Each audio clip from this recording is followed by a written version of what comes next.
com vocês sobre autossabotagem. A autossabotagem, ela acaba tendo uma repercussão terrível, né, no nosso funcionamento psicológico, e muitas vezes a gente não percebe, a gente não faz o diagnóstico, né, de que a gente está se autossabotando, de que a gente está sabotando os nossos projetos e que essa sabotagem não vem de fora, não são os outros que estão nos falando, mas nós mesmos, a nossa voz interna é que acaba fazendo com que a gente não vá para frente nos nossos projetos pessoais por conta da nossa autossabotagem.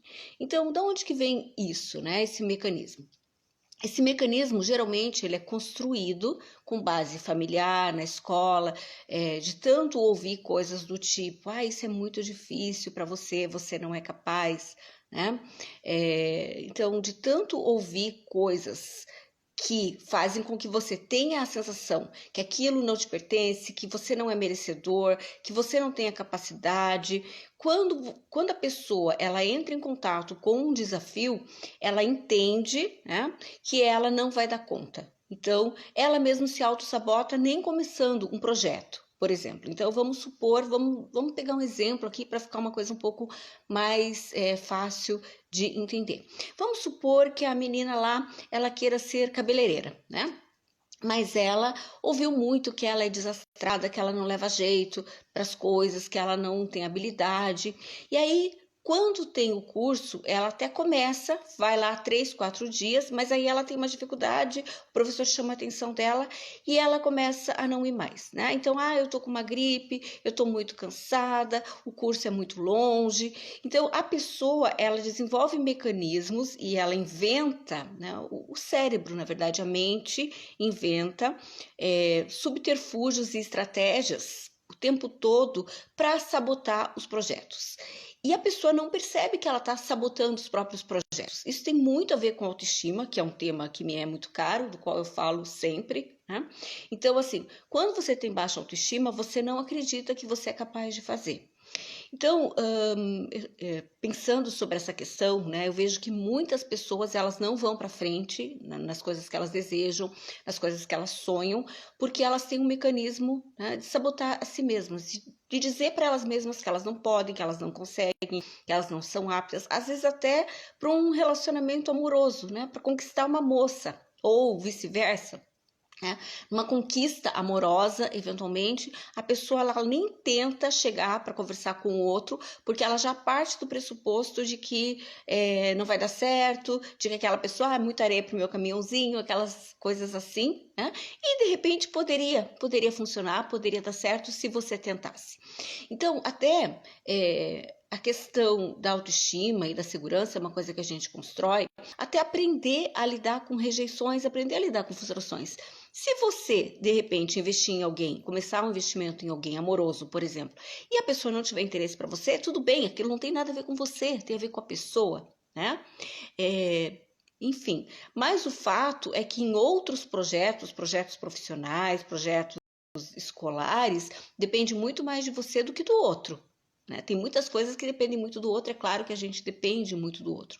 Mas muitas das vezes, muitos dos nossos projetos, eles acabam não indo adiante, acabam não funcionando, muito mais porque nós mesmos impomos alguns paradigmas, as crenças limitantes, né? Aí vem um outro conceito, que são as crenças limitantes, que acabam impedindo, por isso que é limitante o nome, né? Porque ela limita o teu potencial, limita as tuas potencialidades, limita as tuas possibilidades de agir. Então, a pessoa sonha, por exemplo, em fazer trilha ou começar uma academia, mas ela mesmo sabota os projetos dela, pequenos ou grandes, e não vai adiante. Vou contar para vocês uma autossabotagem que eu fiz comigo mesmo, porque eu acho que aí vocês vão desenvolver um pouco mais de empatia. Quando eu era criança, eu comecei a aprender a nadar e eu sofri um quase afogamento, bem grave mesmo, né? E desde então eu desenvolvi fobia de água, né? Então, como foi bem grave, a minha mãe teve que pular na piscina, me salvou, felizmente, mas desde então eu nunca mais quis aprender a nadar. E quando eu morei em São Paulo, eu tinha uma piscina, né? uma escola de natação e hidroginástica na esquina da minha casa, praticamente, né? 1,5 quadra, era bem fácil de ir. E eu comecei com a hidroginástica e depois pensei, vou tentar reaprender a nadar. E com uma professora muito paciente, muito tranquila, eu estava indo para frente, eu estava indo adiante, né? Então eu acordava super cedo, eu ia motivada, eu colocava o meu maiô, né, antes do trabalho, porque eu ia bem cedinho mesmo, porque era perto, era tranquilo para ir, né? Mas eu não sei porquê, eu nem consigo me lembrar porque quando eu estava indo super bem, quando eu já estava nadando, né, eu desisti. Assim, nem eu entendo por que eu mesma fiz isso, mas isso é uma espécie de autossabotagem, né? É aquela coisa, não vou dar conta, tá ficando cada vez mais complicado, a professora tá exigindo cada vez mais. E aí, depois disso, eu nunca mais consegui inserir a natação na minha vida por uma questão de falta de tempo, mas ainda é um projeto pessoal que eu tenho, né? Então, todos nós temos os nossos mecanismos de autossabotagem. Né? A gente não percebe e a gente nem sabe bem por que faz isso. Às vezes é por preguiça, às vezes é por acomodação, muitas vezes é por baixa autoestima, muitas vezes é porque a gente ouviu que aquilo não vai dar certo. Né? Aprender a dirigir, por exemplo, eu demorei muito, eu comecei a dirigir muito tarde, porque eu ouvi muito que eu não seria capaz, eu tinha um problema de desorientação espacial, né? Mas era meu, eu não posso dizer que era dos outros, embora eu tenha ouvido dos outros também, meu Deus, quando você for dirigir vai ser um caos, você vai se perder. Mas eu mesma colocava para mim que ia ser complicado, que eu não ia conseguir, que ia ser difícil. Entretanto, eu comecei a dirigir, eu dirijo há bastante tempo já, e eu acho que eu sou uma motorista razoável, né? Nunca aconteceu nada grave, eu já sofri um acidente, mas não teve nada a ver com falta de habilidade, né? Teve mais a ver com estresse, pista molhada e tudo mais, mas felizmente sou muito cuidadosa e nunca aconteceu nada grave, enfim. E aí é muito legal, né? Esses dias eu vi um comentário de uma amiga minha falando sobre isso, que ela também começou a dirigir tarde e tinha atravessado a França, né? Aqui do leste da França até o sul da França dirigindo, já com quase 50 anos, e isso foi uma autossuperação para ela. Então, é muito legal quando a gente consegue, de repente, perceber que você dá conta, sim, de superar algumas dificuldades que você tem. E todos nós temos algumas dificuldades. Então, eu contei algumas minhas, mas vocês vão começar aí a identificar as suas próprias. Oi, Vanessa, querida, tá aí, né? Minha prima querida me prestigiando. Então, assim, todos nós temos as nossas dificuldades, todos nós temos os nossos déficits, a gente não consegue ser bom em tudo. É interessante a gente fazer um levantamento, digamos assim, uma auditoria do que a gente é bom, do que a gente não é bom, sabendo os nossos pontos fortes e fracos, é muito mais tranquilo, né? Você ir para frente, você evoluir. Então, acho que, assim, fica a dica, às vezes até por escrito, faça uma auditoria, faça um levantamento. Quando você tiver um projeto pessoal, no que eu sou bom, quais são os meus pontos fortes, quais são os meus pontos deficitários. E a gente pode sim sanar os nossos pontos deficitários com disciplina, com coragem, né, com resiliência, que são algumas palavras e algumas skills, algumas habilidades que a gente também tem que desenvolver para romper com essas questões de autossabotagem. Que bom, Vanessa, que você gosta. Então, eu vou cada vez mais produzir mais vídeos, né? Espero que contribua, que façam vocês refletirem também. O objetivo desse vídeo, eu não vou me delongar muito mais, mas porque começa a ficar muito cansativo, mas o objetivo desse vídeo é ajudar as pessoas a pensar em que aspecto que vocês estão sabotando os próprios projetos. Quais são os projetos pessoais que vocês gostariam, né? E que é possível resolver. Tem coisas que não dá, né? Não dá, por exemplo, se eu quisesse subir o Everest, eu não posso subir o Everest por questões de problemas físicos mesmo, não é autossabotagem. Então, isso é interessante, você ter essa consciência. Mas eu posso, de repente, fazer uma trilha tranquilinha, né? De 1 hora, posso. Então, assim, quais são as minhas limitações, até onde eu posso ir? Às vezes você não. Se você coloca targets, né? Se você coloca metas muito altas, fica muito difícil alcançar. Mas se você coloca metas tangíveis, metas possíveis, que estão dentro do teu escopo de possibilidades, de potencialidades, você já se sente desafiado. Para mim, de repente, ir fazer uma trilha de 1 hora hoje já é uma coisa super fantástica, já me sinto super bem, né? mas não vou subir o Everest como eu gostaria de ter feito um dia, né? Então, é saber isso, até onde você vai, mas entender que, apesar de nós todos termos determinados limites, e todos temos, sejam físicos, sejam psicológicos, sejam financeiros, a gente tem recursos limitados. Mas a gente pode, com os recursos que a gente tem, atingir alguns objetivos, né, algumas metas dentro daquele círculo de possibilidades que a gente tem. Né? Então, se eu gosto de viajar, de repente eu não vou conseguir viajar para o Tahiti, mas quem sabe eu posso me planejar e fazer uma viagem, né, para o estado ao lado do meu, ou para a cidade ao lado, com planejamento. E aí os limites eles vão se ampliando pouco a pouco. Mas quando a pessoa ela fala para ela mesma, e eu que tenho uma caminhada enorme atendendo pessoas, eu vejo que muitas pessoas elas não vão para frente nos seus projetos, elas não dão sequência, porque elas auto-sabotam, né?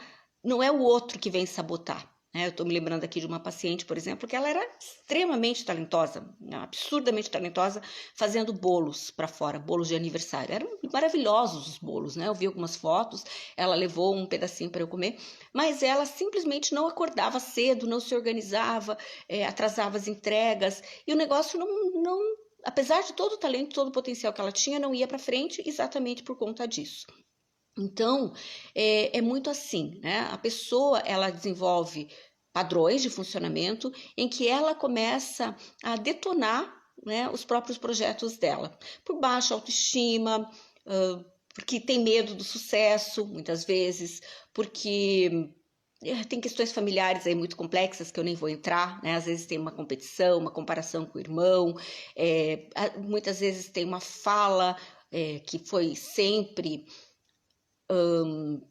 ouvida aí durante a vida familiar, de que você não consegue, você não dá conta, você não é capaz, você é indisciplinado.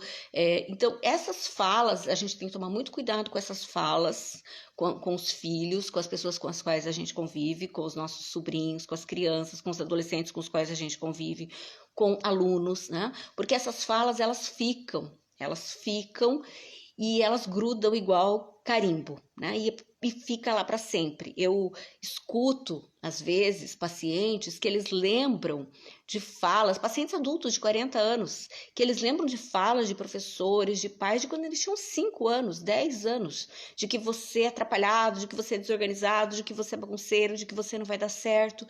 Então, a gente tem que tomar muito cuidado.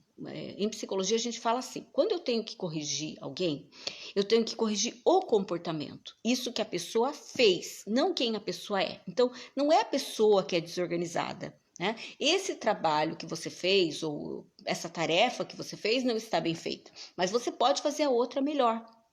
Por que é interessante pensar nisso? Porque quando você coloca na tarefa, você não engloba o ser todo, não é o ser todo que é bagunceiro, desorganizado, incompetente, indisciplinado. Foi aquilo. Isso também, por exemplo, quando você tem situações em empresa, né? Situações de subordinação, de chefia.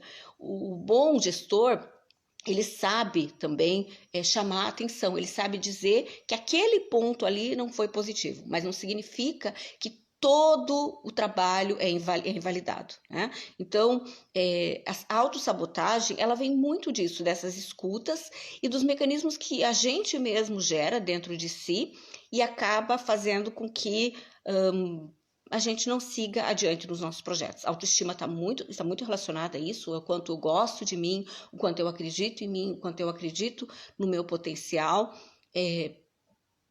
negando, de repente, algumas escutas, aí, algumas verdades e algumas crenças, revendo, acho que até melhor do que negando, revendo algumas crenças que a gente vai construindo e que ficam engessadas, para a gente parar de fazer isso, né? De se boicotar, de se auto-sabotar.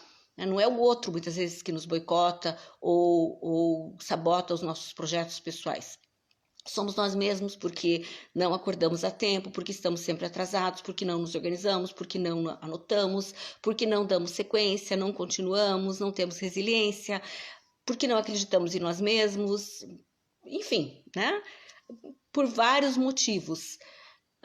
Então, fica aí a dica, né? Faça o diagnóstico, faça a auditoria do que você tem de bom, do que você tem para desenvolver ainda.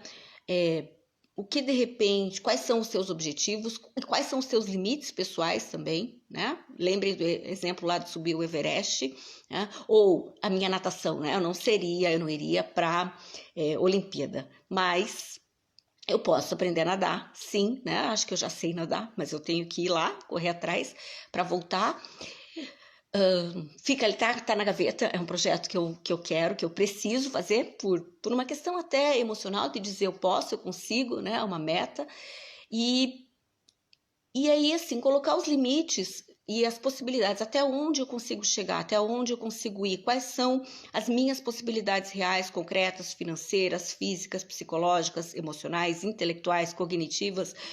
E dentro dessa consciência, desse autoconhecimento das tuas possibilidades, né, você trabalha, certo? Então eu fico por aqui, façam comentários no vídeo, que é bem legal. Sugiram temas também que vocês gostariam, acho que é bem interessante, temas que vocês acham pertinentes eu falar. Eu vou começar a tentar fazer vídeos diários. Estou com aquele projeto dos ditados populares, mas os ditados populares são 2 por semana sempre. Eu linko sempre os ditados populares, né? Eu já falei, por exemplo, nem tudo que reluz é ouro, e alguns outros, relacionando a psicologia, a filosofia, a sociologia, mas surgiram outros temas também, porque eu vou começar a ampliar um pouco essa coisa de fazer vídeo, tem algumas novidades por aí. Eu vou começar também com os projetos paralelos no YouTube. Daqui a pouco eu vou começar com os projetos sobre superdotação, que é um tema que eu estudo também, mas aí é com uma colega também especialista na área. Eu coloco o link aqui e coloco lá no meu Facebook para quem me segue lá, né? Enfim, são várias ideias aí, tem umas ideias também sobre literatura e psicologia, tem vários projetos pessoais aí para eu me tornar a garota multimídia que eu gosto de ser, né? Eu gosto de escrever, eu gosto de falar, então vamos aproveitar aí as minhas habilidades para disseminar conhecimento e disseminar reflexão, tá bom? Um abraço a todos e fico por aqui, um beijinho para quem estava me ouvindo, quem entrou agora no final, né? Cristiane, tem outras pessoas que estão entrando agora, mas assistam o vídeo posteriormente e façam comentários, ok? E eu sempre interajo com todo mundo. Um abraço, até mais.